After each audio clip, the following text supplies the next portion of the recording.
Alright guys, welcome back to another exciting tutorial. Fash is here, and in this tutorial we want to create our own database. We want to start creating our own tables. We want to see what constraint really means, how we can combine these things together to give us exactly what we've been studying so far. Right from the third three past topics, we look at constraints, we look at primary keys, we look at secondary keys, we look at how to create some database and stuff like that. But here we want to practicalize it. Okay, without no further ado, let's get started. I'm going to scroll up, but before that I'm going to right click on this. I'm going to remove the panel, so by the time I do that I'll be free to do a whole lot of stuff. Okay, let me just remove the panel. Okay, yes, I don't want to save anything right now. So what I'm going to do right now is that I'm just going to say, hey, I want to create a new database. I'm going to right click and you see here database. I'm click on creating new database. Please wait. So here I'm going to say, hey, I want to create a new database. I'm going to call it what? Guess. I am going to call it StudyDB. Okay, StudyDB.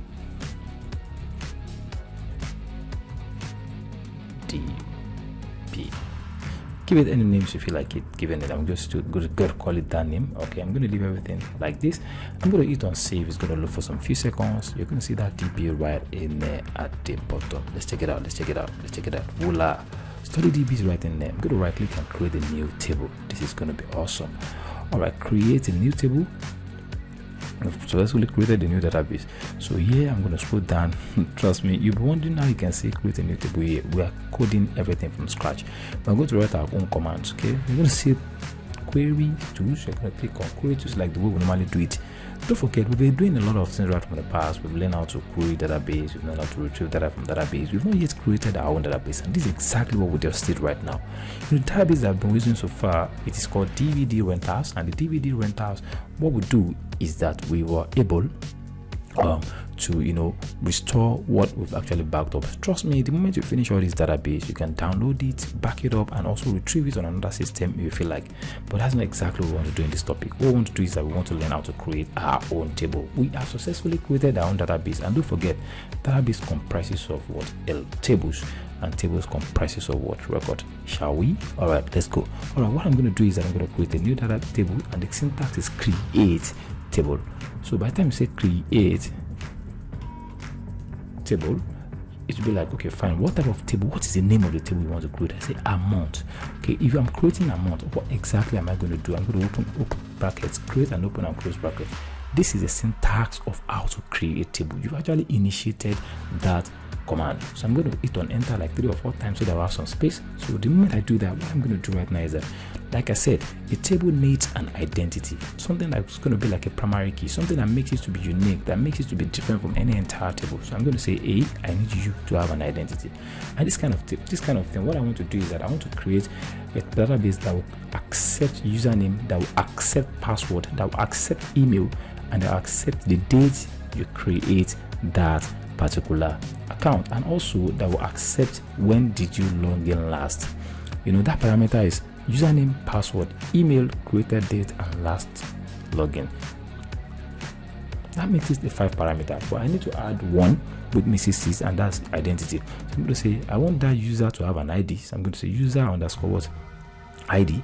So now the first thing you're going to do is that you apply what is called serial. So serial will automatically be given all your data, all your information, your column, what is called a unique identity, by increasing the value like 1 2 3 4 5 6, like you know what I mean, serial. So I'm going to say this serial I'm going to say is called primary key. So primary key, I'm going to say primary key.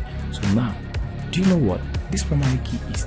The type of what? Constraint. So we're actually telling this column that anytime you see this column, the constraint is that it is a primary key. So this whole line is what? A column. That's exactly what I'm trying to say. Okay, let's move it. But I'm going to create another what? Indenting doesn't really matter whether you give a space or it's under each other. I just like to do it in such a way that it's going to look good. So I'm going to create another what? I'm going to create another column, and that column is going to be our username. Trust me, let's write it. Okay, username. So by the time I type username, I'm going to say, but this type of username, I don't want anybody to have access. The moment you pick this username, I don't want any other person to pick it. Imagine you want to log in and this username already exists.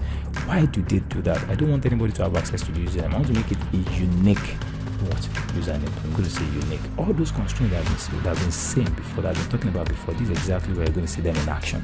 So, but I don't want anybody to. I don't want this place to be empty. I want you to have a data. So you call it not. No, this is another word. This is another constraint.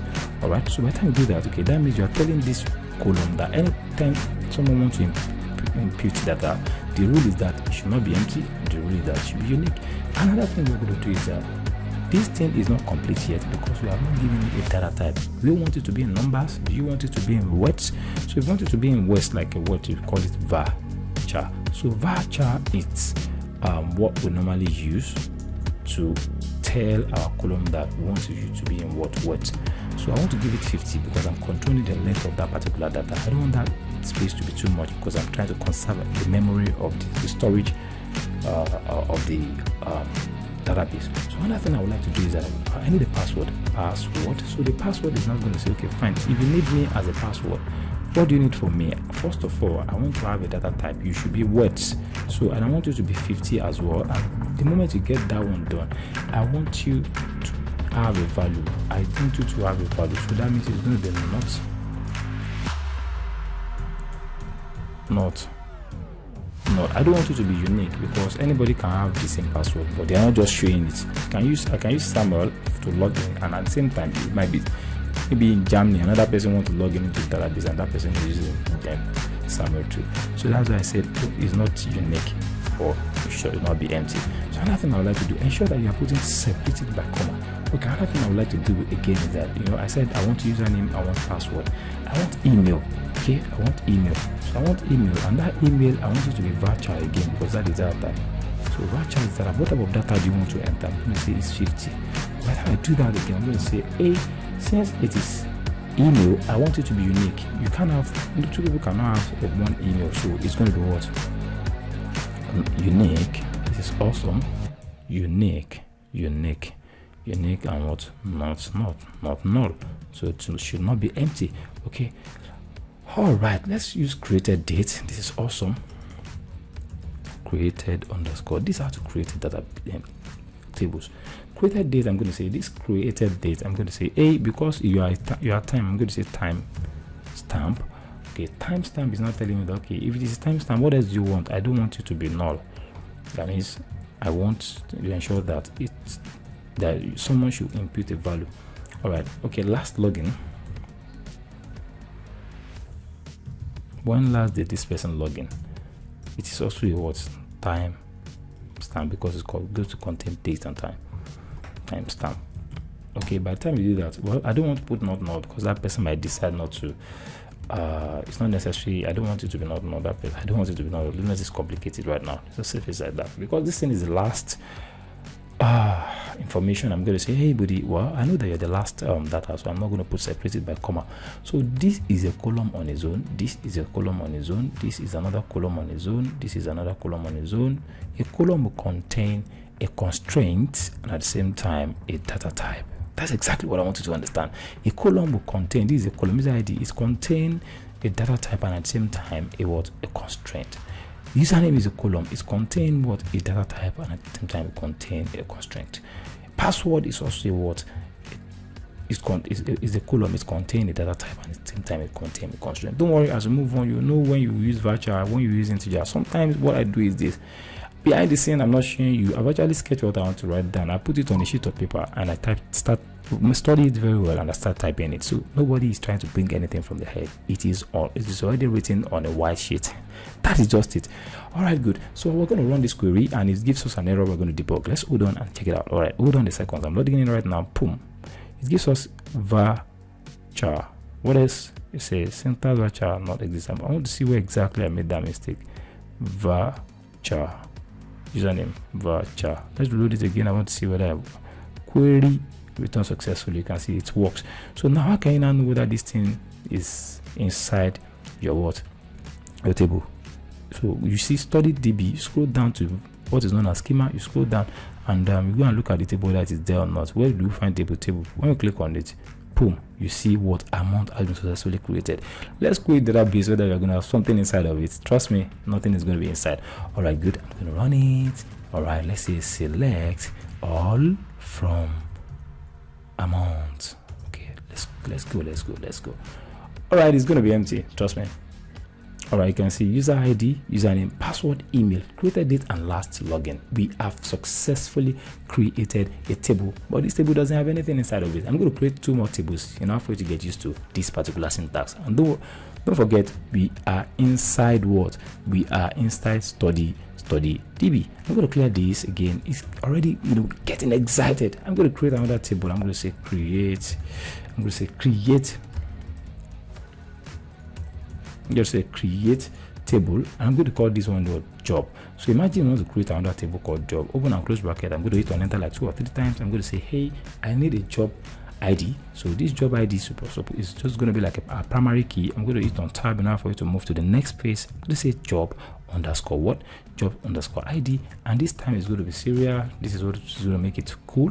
By the time I want to give it a primary key, for us not to be cracking our brain, I'm going to say primary key. All right, by the time I do that, I'm going to separate it by comma. Okay, we're going to separate it by comma. Okay, another thing I'm going to do right now is that I'm going to say job name. I'm going to say job underscore name. I'm going to say this time around, I want you to have a feature, and I want you to have, at least job name might be somehow long. I'm going to give it 200. So what I'm going to do right now is that I don't want it to be empty, so I want it to be unique, so I'm going to say unique, and at the same time do not.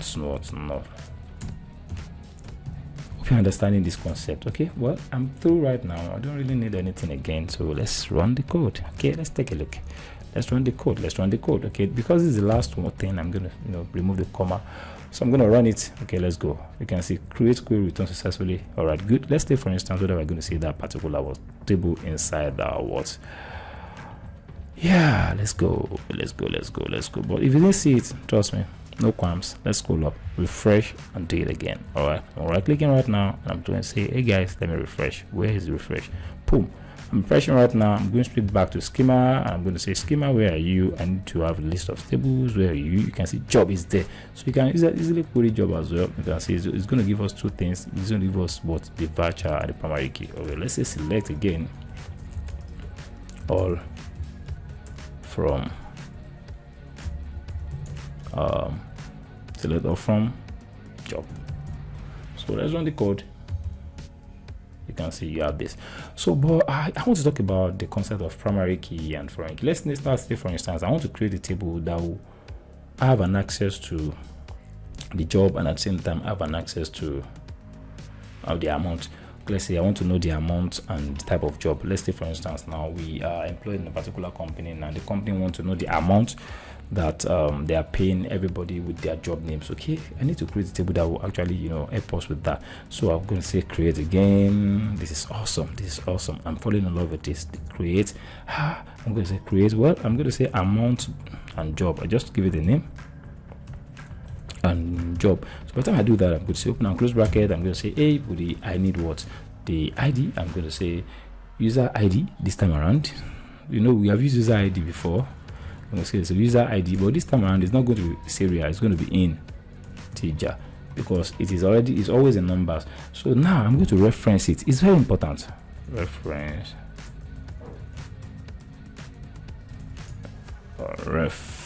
reference.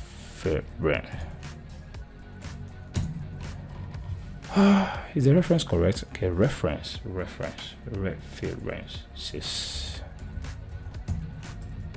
Okay, good. All right, good. So by the time we do that, you're going to say, well, I need the amount, because the table that we are picking this one is the amount. So I'm going to say user ID. I'm going to put it back again, user ID. So let's go. I want to show you something that will make you not forget. This is the amount, and inside the amount, we're able to understand that the column contain what user ID. So this user ID that we're using in there, and it's still the user ID that we're using, we're referencing it. So this user ID is no more a primary key in there now. It has turned to what? A foreign key. That's exactly what I want to show you. This is awesome. This is how to create a foreign key anyways. So I have to use the job ID too. Job ID2. I'm going to say job ID2 is an integer, and by the time I do that, I'm going to say a integer also is references. So I'm going to say references. I'm going to say after that, I'm going to say what is the name of the table. The name of the table is called job, and what else do we have inside that job? I'm going to say job ID. This is awesome. All right, by the time we do that, you're not going to separate this by a comma. Okay, fine. Let's separate this by a comma and put another value. I'm going to say what date do we hire them? All right, I'm going to say okay, hire date. Because it is hire date, let's use time what stamp. Oh my god, this is cool.